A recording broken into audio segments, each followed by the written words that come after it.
Shalom Bapak, Ibu, Saudara, dan Saudari yang terkasih. Salam sehat bagi kita semua.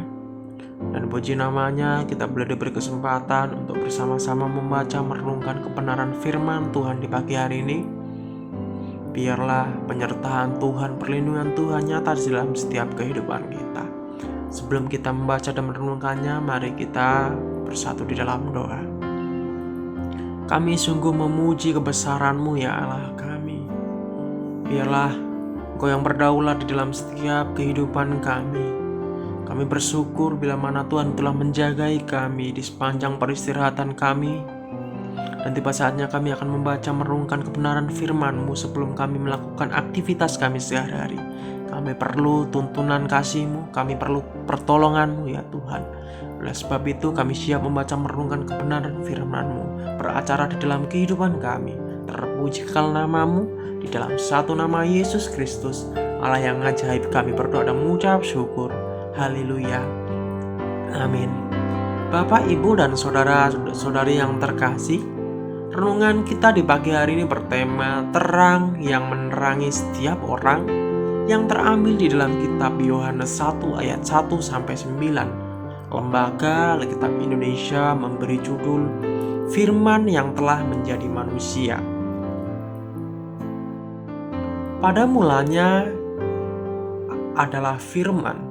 Firman itu bersama-sama dengan Allah, dan firman itu adalah Allah. Ia pada mulanya bersama-sama dengan Allah. Segala sesuatu dijadikan oleh Dia, dan tanpa Dia tidak ada sesuatu pun yang telah jadi dari segala yang telah dijadikan. Dalam Dia ada hidup, dan hidup itu adalah terang manusia.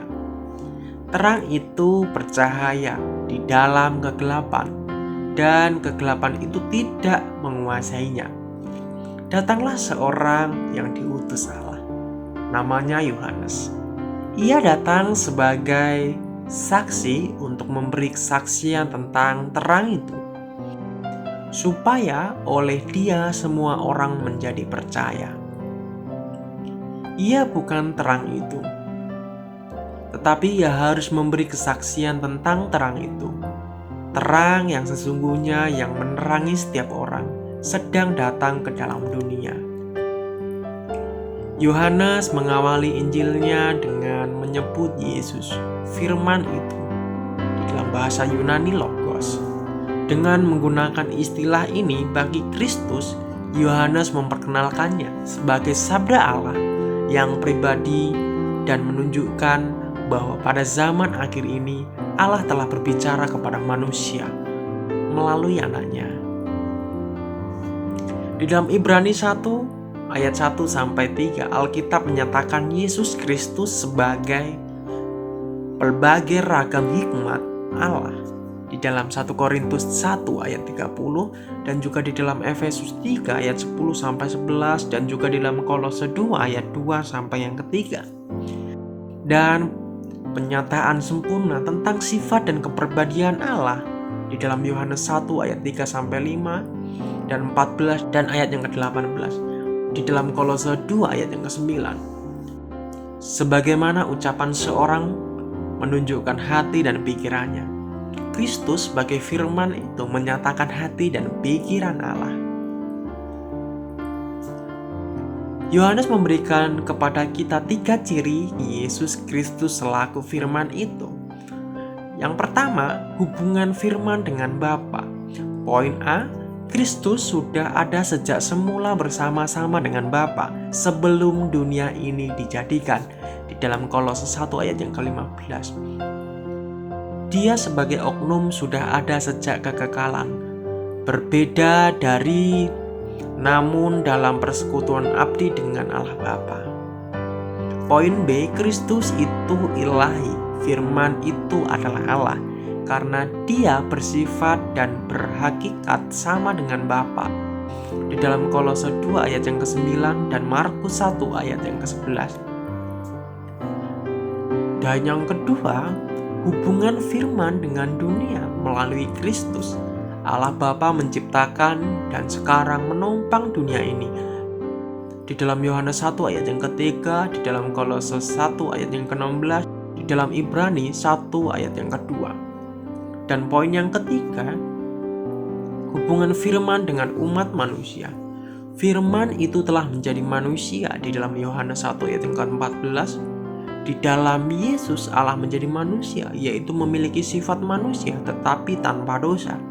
Inilah pernyataan dasar dari penjelmaan Kristus meninggalkan surga serta memasuki keadaan manusia lewat kelahiran alami di dalam Matius 1 ayat yang ke-23.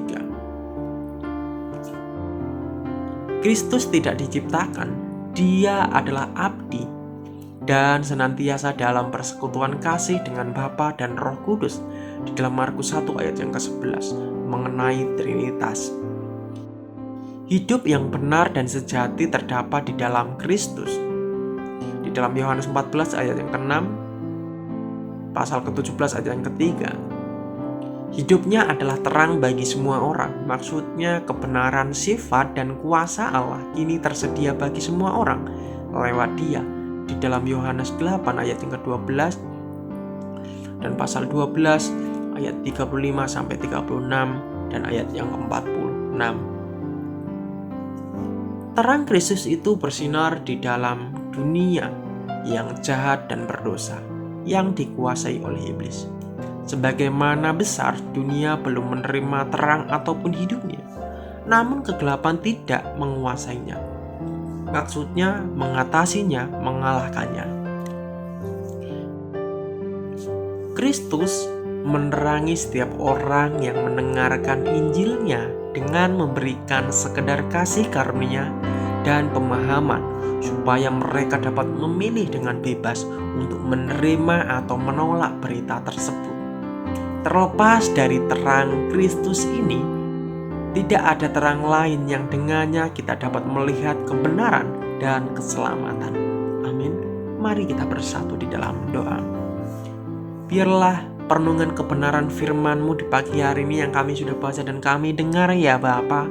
Biarlah firman-Mu itu menjadi pelita di dalam kehidupan kami. Firman-Mu menjadi terang di dalam kehidupan kami. Biarlah kami menjadi saksi-Mu. Biarlah kami menjadi terang-Mu melalui kehidupan kami ya Bapa. Terima kasih untuk kebenaran firman-Mu yang kami sudah baca dan kami renungkan bersama-sama. Biarlah Tuhan menuntun setiap langkah kehidupan kami. Firman-Mu ya amin di dalam kehidupan kami. Tuhan, kami menyerahkan aktivitas kami di sepanjang hari ini hanya ke dalam tangan kasih-Mu. Di dalam satu nama Yesus Kristus kami sudah berdoa dan mengucap syukur kepada Bapa di sorga. Haleluya. Amin. Salam, selamat pagi, selamat beraktivitas. Tuhan Yesus memberkati kita semua.